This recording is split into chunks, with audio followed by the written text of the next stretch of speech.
नमस्कार, बड़ी खबर में आपका स्वागत है। शाम के 7 बज गए हैं। एनडीटीवी इंडिया के साथ इस वक्त आप हैं। मेरा नाम है अंकित त्यागी और आज क्योंकि अहमदाबाद में है तो अहमदाबाद से ही जुड़ी हुई खबर को अपनी सबसे बड़ी खबर के तौर पे आपके सामने पेश कर रहे हैं। साकेत गोखले नाम कुछ लोगों ने जरूर सुना होगा क्योंकि वो तृणमूल कांग्रेस जो ममता बनर्जी की पार्टी है, जो इस वक्त पश्चिम बंगाल में जिनका राज है, उनके राष्ट्रीय प्रवक्ता हैं। और क्यों आज वो सुर्खियों में हैं? क्योंकि साकेत गोखले को गुजरात पुलिस ने जयपुर से, वो दिल्ली से जयपुर पहुंचे, जयपुर के एयरपोर्ट से उनको पकड़कर, मेरे पीछे जो आप ये गुजरात पुलिस का साइबर सेल का ऑफिस देख रहे हैं, यहां पर उनको लेकर आया गया, कोर्ट में पेश किया गया। कोर्ट ने उन्हें 2 दिन की पुलिस रिमांड पर भेज दिया है। अब क्यों उनको पकड़ के लाया गया उसके बारे में भी आपको थोड़ा बता देते हैं। मोरबी का जो हादसा हुआ था, पुल टूटने का, जिसमें 135 लोगों की मौत हो गई थी, उस हादसे के बाद प्रधानमंत्री नरेंद्र मोदी 2 दिन बाद वहां पर पहुंचे थे। उनके जो आने का कार्यक्रम था उसमें हमने भी आपको दिखाया कि किस तरीके से प्रशासन ने पूरी मेहनत करके मोरबी का अस्पताल को, कई जगहों को बिल्कुल चमका के तैयार कर दिया था।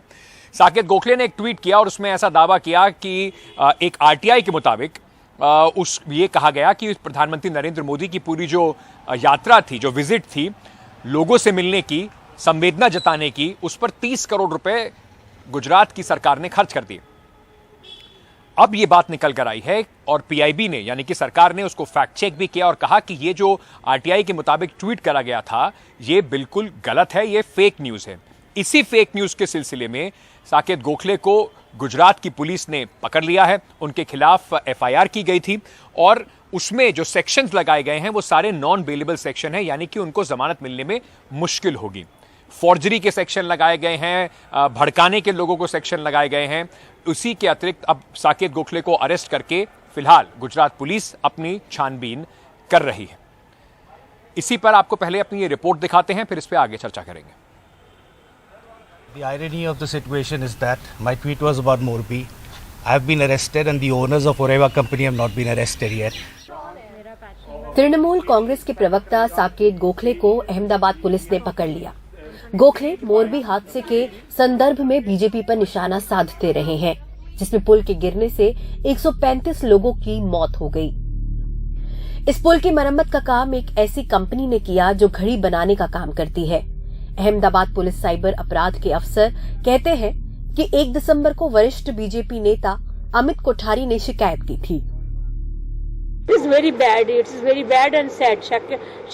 ये बहुत बुरा हुआ। साकेत बहुत तेज है, वो सोशल मीडिया पर बहुत लोकप्रिय भी है। कल जयपुर से गुजरात पुलिस उन्हें प्रधानमंत्री के खिलाफ ट्वीट करने के लिए अहमदाबाद ले गई। मेरे खिलाफ इतने ज्यादा ट्वीट हैं। उन साइबर अपराधों की जांच होनी चाहिए जो देश के खिलाफ है। लेकिन मोरबी एक बड़ी घटना थी और उन्होंने एक खबर को ट्वीट किया था। ये बदले का बर्ताव है, मैं इसकी निंदा करती हूँ। ये तो मॉडस ऑपरेंडी बन गया है। ये इसी को कहते हैं ना डर की राजनीति। इसीलिए तो हमारे राहुल गांधी बार बार कह रहे हैं कि डरो मत। कितने लोगों को जेल में डाल देंगे। और इलेक्टेड रिप्रेजेंटेटिव को इसलिए टारगेट किया जाता है या पॉलिटिकल वर्कर को इसलिए टारगेट किया जाता है ताकि आम लोगों को यह मैसेज जाए कि अरे जब एमएलए को ही नहीं कोई पूछ रहा है, जब पॉलिटिकल वर्कर को ही नहीं पूछ रहा है, तो आम लोग कहां से हिम्मत करेंगे। पुलिस कहती है कि शिकायतकर्ता सबूतों के साथ आए थे, इसलिए उसने आपराधिक मामला दर्ज कर लिया, क्योंकि उसे लगा कि साकेत गोखले ने गलत जानकारी के साथ लोगों को गुमराह किया। इससे पहले सरकारी प्रेस इंफॉर्मेशन ब्यूरो ने उनके एक ट्वीट को गलत खबर बताया था। जयपुर पुलिस का कहना है कि उसे इस बात की जानकारी नहीं थी कि गुजरात पुलिस ने राजस्थान में आकर गोखले को गिरफ्तार किया है। स्थानीय पुलिस को इसकी जानकारी नहीं दी गई थी। आरटीआई के जरिए साकेत गोखले ने बीजेपी नेताओं के खिलाफ कई सारे मुद्दे उठाए हैं, जिसके कारण सोशल मीडिया पर राइट विंग ट्रोल्स द्वारा उनको निशाना बनाया गया है। लेकिन इस केस के बाद एक सवाल जो पूछे जा रहे हैं, ना सिर्फ तृणमूल की तरफ से बल्कि बाकी ऑपोजिशन पार्टीज की तरफ से भी, वो ये है कि क्या अरेस्ट करना, गिरफ्तार करना इस केस में जरूरी था? क्या साकेत गोखले को जांच में शामिल होने के लिए पुलिस बुलाया था? क्या उसको समन किया गया था? क्या उसके ट्वीट के कारण कहीं पे दंगा फसाद होने की आशंका थी, या क्या वो कहीं भागने वाला था? ये सारे सवाल जैसे जैसे केस आगे बढ़ता है जरूर पूछे जाएंगे। तृणमूल कांग्रेस का कहना है कि ये मामला फर्जी है और बीजेपी बदले की राजनीति को एक अलग स्तर पर ले गई है। पार्टी ये भी कहती है कि प्रधानमंत्री की मोरबी यात्रा का खर्च सरकार ने आधिकारिक रूप से जारी नहीं किया है और गोखले एक खबर से 30 करोड़ का आंकड़ा लेकर एक सियासी दलील दे रहे थे। सभी दलों के नेता सोशल मीडिया पर ट्रोलिंग का निशाना बनते रहते हैं, लेकिन कोई कार्रवाई नहीं होती। साकेत गोखले की गिरफ्तारी से इन आरोपों को बल मिलेगा कि बीजेपी डर का माहौल बना रही है। अहमदाबाद से सौरभ गुप्ता के साथ तनुश्री शर्मा की रिपोर्ट, एनडीटीवी इंडिया के लिए। तो ये आपने देखा कि किस तरीके से तृणमूल कांग्रेस भी इसमें कूदी और कहा कि ये राजनीतिक वेंडेटा जिसको कहते हैं, राजनीतिक के से पूरा लिप्त मामला है, राजनीतिक साजिश इसको उन्होंने बताया। लेकिन इसकी सच्चाई क्या है ये अब पुलिस जांच करेगी। क्या वो गलत खबर थी जो कहा जा रहा है कि किस तरीके से साकेत गोखले ने जो आरटीआई के बारे में बात कही वो आरटीआई कभी फाइल ही नहीं हुई, ये सब अब जांच का विषय है। लेकिन एक बड़ा सवाल ये उठता है कि क्या पुलिस का इस्तेमाल प्रतिद्वंदियों पर वार करने के लिए, चाहे सरकार अलग अलग हो सकती है, राजनीतिक दल अलग हो सकते हैं, क्या वो इस्तेमाल करते हैं? मैं कुछ एग्जाम्पल्स आपके सामने रखता हूं, उसके बाद हमारे मेहमानों के पास भी चलेंगे ये बात समझने के लिए। क्योंकि अगर मैं कुछ आपको आंकड़े बताऊं, अप्रैल 2022 में जिग्नेश मेवानी जो कि यहां पे गुजरात में एमएलए हैं, उनको असम पुलिस ने गिरफ्तार किया था। असम में सांप्रदायिक दंगे भड़काने के लिए के आरोप में एक उन्होंने कहा कि उन्होंने एक ट्वीट किया है जब दंगे भड़के थे, उसमें उन्होंने प्रधानमंत्री का जिक्र भी किया था। इस वजह से उनको अरेस्ट करके असम ले जाया गया। इस मामले में कोर्ट से बड़ी फटकार भी पड़ी थी असम पुलिस को। अप्रैल 2022 का ही मामला है। नवनीत राणा और रवि राणा, नवनीत राणा एमपी हैं और रवि राणा एक इंडिपेंडेंट एमएलए हैं महाराष्ट्र में, जिनकी गिरफ्तारी मुंबई पुलिस ने की थी। सीएम आवास पर जाके हनुमान चालीसा पढ़ने का यह पूरा मामला था। इसको लेकर भी, लॉ एंड ऑर्डर को लेकर, और काफी सवाल उठे थे कि पुलिस का इस्तेमाल किया जा रहा है आवाज दबाने के लिए। मार्च 2022 की अगर हम बात करें, मई 2022 की, तो बीजेपी के नेता तेजिंदर बग्गा की गिरफ्तारी करने के लिए पंजाब पुलिस, आम आदमी पार्टी की जहां सरकार है, दिल्ली पहुंची थी। केजरीवाल को धमकी देने का उन पर आरोप लगाया गया था, सांप्रदायिक तनाव फैलाने का आरोप लगाया गया था अपने ट्वीट के द्वारा, अपने बयानों के द्वारा। उन पर भी जो पंजाब पुलिस है और दिल्ली पुलिस आपस में भिड़ गई थी। वहीं अगर जून 2022 की बात करें तो ऑल्ट न्यूज के मोहम्मद जुबैर की गिरफ्तारी की गई थी। 2018 में एक ट्वीट उन्होंने किया था, उसके ऊपर उनकी गिरफ्तारी हुई। धार्मिक भावनाओं को भड़काने का उनके ऊपर आरोप लगाया गया था। वहीं जिस तरीके से अभी तृणमूल कांग्रेस अभी कह रही है कि ये राजनीतिक जिस तरीके से प्रतिद्वंद्विता का, वेंडेटा का मामला है, वहीं तृणमूल कांग्रेस यानी कि पश्चिम बंगाल में भी अभिनेता बीजेपी के नेता परेश रावल के खिलाफ एफआईआर दर्ज हुई है। कहा गया है कि जो बंगाली हैं, बंगाली लोगों के खिलाफ उन्होंने कुछ आपत्तिजनक बातें कही, इसके खिलाफ उनके ऊपर वहां पर केस दर्ज कराया गया है। तो ये अभी बड़ा सवाल उठ जाता है कि पुलिस का इस्तेमाल क्या राजनीतिक दल अपने जो हिसाब किताब निपटाने में, एक दूसरे को दबाने में करते हैं। इस पर बात करने के लिए इस वक्त हमारे साथ जुड़ रहे हैं डॉक्टर शांतनु सेन, राज्यसभा के एमपी हैं, नेशनल स्पोक्स पर्सन हैं तृणमूल कांग्रेस के। डॉक्टर सेन, आपका बहुत बहुत शुक्रिया। सबसे पहले मैं आपसे पूछना चाहता हूं, ये जो पूरा मामला है वो एक ट्वीट को लेकर है, जिस पर पुलिस कह रही है कि ये ट्वीट फर्जी है, आरटीआई का ऐसा कोई मामला ही नहीं बनता था, तो क्यों आपको लगता है कि इसमें राजनीति हो रही है? देखिए, ये तो पहली बार नहीं है। बीजेपी जिस तरीके से तानाशाही चला रहा है, जिस तरीके से एक फैसिस्ट सरकार चला रहा है, हम सब देख पा रहे हैं। इसके पहले भी हम लोग ने देखा है कि इतनी सारी जर्नलिस्ट को ऑलमोस्ट आधे नंगा करके पीटा गया था। जो लोग इनके खिलाफ बात करेगा, जो लोग इसका असलियत सामने लाएगा, उन लोगों को खिलाफ ऐसा वैसे एक्शन लेगा। आपको ये याद है, ये पहली बार नहीं है, इसके पहले भी बहुत बार ऐसा हो चुका है। आप ये यहाँ पे बात बोलो, गुजरात मोरबी में जो पोल टूट गया, उस पोल टूट गया में, अरे आप जाने বাইরে একটা ইন্টারভিউ চলছে, মাঝখানে কি করছেন এগুলো? এখানে কে ঢুকতে বললো? पोल टूट गया था जो, उस पोल के बाद इसको रिपेयर करने के लिए जो कॉन्ट्रैक्ट दिया गया था, वो कॉन्ट्रैक्ट दिया गया था एक वॉच रिपेयरर को। इसको लेके अगर कोई ट्वीट करे और ट्वीट करके कोई उसका असलियत सामने लाए तो उसको क्या अरेस्ट कर दिया जाएगा? हमारा ममता बनर्जी के खिलाफ कितनी सारी ऐसी ट्वीट हुई है, तृणमूल कांग्रेस के कितनी सारे लीडर के खिलाफ ऐसे ट्वीट हुई है। ये सवाल सब पॉलिटिकल वेंडेटा है, वेंडेटा पॉलिटिक्स है। बात हो रही है, आप पॉलिटिकल वेंडेटा इसको बोल रहे हैं, पर जो ट्वीट की बात, जिस ट्वीट के बारे में बात हो रही है, उस ट्वीट ने एक साकेत गोखले ने कहा था कि एक आरटीआई के मुताबिक प्रधानमंत्री की जो यात्रा थी उस पर 30 करोड़ रुपए खर्च करे गए। उन्होंने एक न्यूज़पेपर क्लिपिंग की बात की थी। ना पुलिस यहां पर कह रही है कि ना तो ऐसी कोई आरटीआई फाइल हुई थी, देश की पीआईबी ने, केंद्र सरकार की जो पीआईबी है, प्रेस इंफॉर्मेशन ब्यूरो, उसने भी कहा कि यह फेक न्यूज है। आपको नहीं लगता साकेत गोखले को थोड़ा और ज्यादा एक पार्टी के स्पोक्स पर्सन है, जिम्मेदार होना चाहिए था, चेक करना चाहिए था कि वो क्या इंफॉर्मेशन पब्लिक डोमेन में डाल रहे हैं? अगर ये ऐसा बात है तो सबसे पहले, बहुत दिन पहले अमित मालवीय को अरेस्ट हो जाना चाहिए था। अमित मालवीय कोई हिंदी, कोई भोजपुरी मूवी का पिक्चर दिखा के बोला था कि ये बंगाल का हादसा है, और यहाँ का महा फ्लाईओवर का फोटो चुरा के यूपी में कैंपेन करने के लिए गया, तो क्या फर्जरी नहीं था? अगर इसमें साकेत गोखले को अरेस्ट करना है तो इसके बहुत दिन पहले अमित मालवीय को अरेस्ट कर देना चाहिए था। क्या बीजेपी वो किया है? बीजेपी सरासर तनाशाही कर रहा है, वो फैसिस्ट सरकार चल रहा है यहाँ पर। सर, लेकिन अगर अमित मालवीय ने कोई फेक न्यूज डाली तो क्या उसका जवाब फेक न्यूज तृणमूल कांग्रेस के स्पोक्स पर्सन से भी होगा?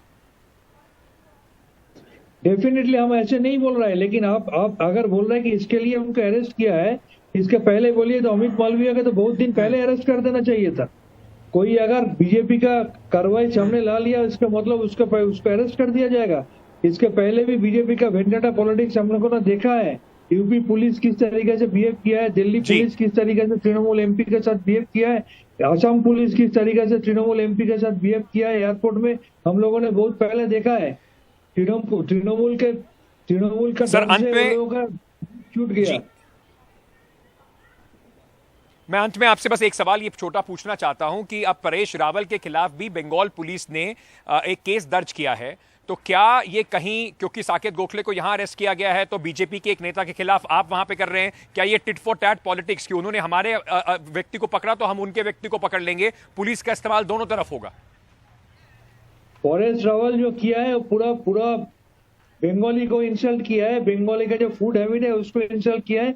इसके खिलाफ एफआईआर लॉन्च कर दिया गया है। लेकिन हमारा साकेत गोखले जी को राजस्थान से अरेस्ट करके ले आया गुजरात में, क्या यह सही है?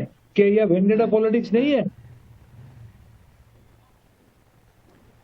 बिल्कुल, ये बड़ा सवाल है कि क्या ये वेंडेटा पॉलिटिक्स है या पुलिस अपनी प्रक्रिया पूरी निभा रही है, और क्या इस तरह के ट्वीट पर इतनी बड़ी कार्रवाई होनी चाहिए, ये एक बड़े सवाल है। बहुत बहुत शुक्रिया सर आपका हमारे साथ जुड़ने के लिए। आलोक वत्स भारतीय जनता पार्टी के नेता हैं, मैं उनसे भी मुखातिब होना चाहता हूं और उनसे पूछना चाहता हूं। आलोक जी, आपने सुना तृणमूल कांग्रेस सीधा सीधा कह रही है कि वेंडेटा पॉलिटिक्स है। एक ट्वीट था, आप उन्हें समन करके बुला सकते थे, पूछ सकते थे कि ये जानकारी कहां से आई, क्योंकि ये तृणमूल कांग्रेस है। और टाइमिंग देखिए, गुजरात में चुनाव खत्म होता है, ममता बनर्जी सुबह प्रधानमंत्री के रोड शो पर सवाल उठाती हैं और शाम को आप साकेत गोखले को पकड़ के यहां पर ले आते हैं।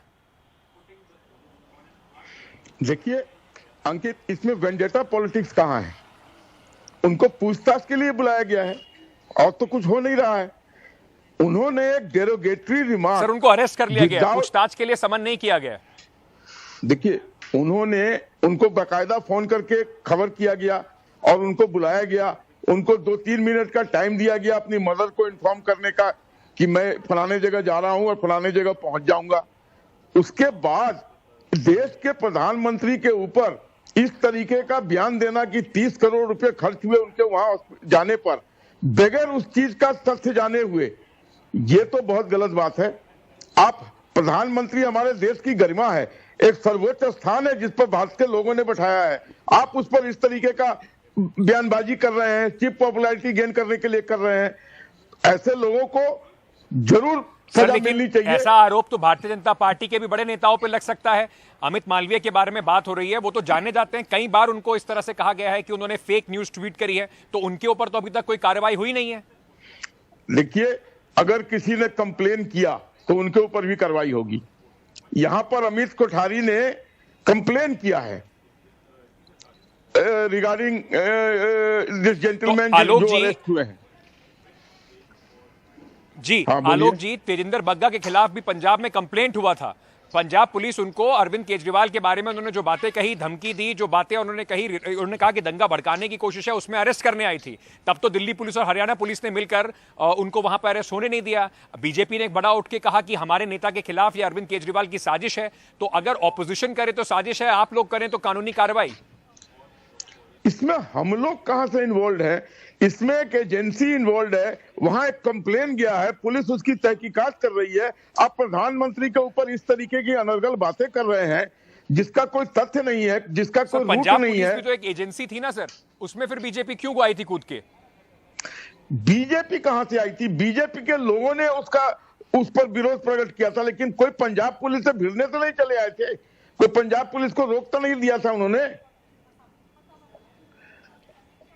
सर लेकिन यही बात तब भी उठी थी, जैसे आप कह रहे हैं, ना तो यहां पर जो अहमदाबाद पुलिस है उसने वहां पर राजस्थान पुलिस को इन्फॉर्म किया, और यही सब फायदा आपने भी उठाया, यही फायदा जो दिल्ली पुलिस और हरियाणा पुलिस है उन्होंने भी यही बात कही, उन्होंने भी यही करा कि हम इन्फॉर्म नहीं किया गया था। कुल मिलाकर, बहुत बहुत शुक्रिया आलोक जी, कुल मिलाकर बात सारी यही पे घूम फिर के आ जाती है कि क्या पुलिस का जो इस्तेमाल है वो अपनी ताकत दिखाने के लिए, अपने प्रतिद्वंदियों को दबाने के लिए हो रहा है। बाद में राजनीतिक पार्टियां जब भी किसी और की सरकार होती है तो कहती है हम पे अत्याचार हो रहा है, और ऐसा तृणमूल कांग्रेस में भी आपको दिखाई पड़ेगा। ममता बनर्जी के खिलाफ एक कार्टूनिस्ट ने कुछ कह दिया था, एक टीचर ने कुछ कह दिया था, उनको भी पकड़ के ले गए थे। गोवा से एक यूट्यूबर को, एक ब्लॉगर को भी पकड़ के ले गई थी वहां पर पुलिस। तो कुल मिलाकर पुलिस का जो राजनीतिकरण है उसके ऊपर की बात है। जाने से पहले, ब्रेक से लेने से पहले, मैं आपको एक छोटी सी एक बात याद दिलाना चाहता हूं, क्योंकि साकेत गोखले हैं या और कोई नेता हो और पुलिस की जो कार्रवाई हो रही हो, इसमें हम शायद गुजरात के मोरबी घटना की मूल बात भूल ना जाएं। इस घटना को हुए 5 हफ्ते से ज्यादा का समय हो चुका है, और 5 हफ्ते बाद भी बड़ा सवाल अभी भी यही है कि क्या इस पर लीपापोती जारी है?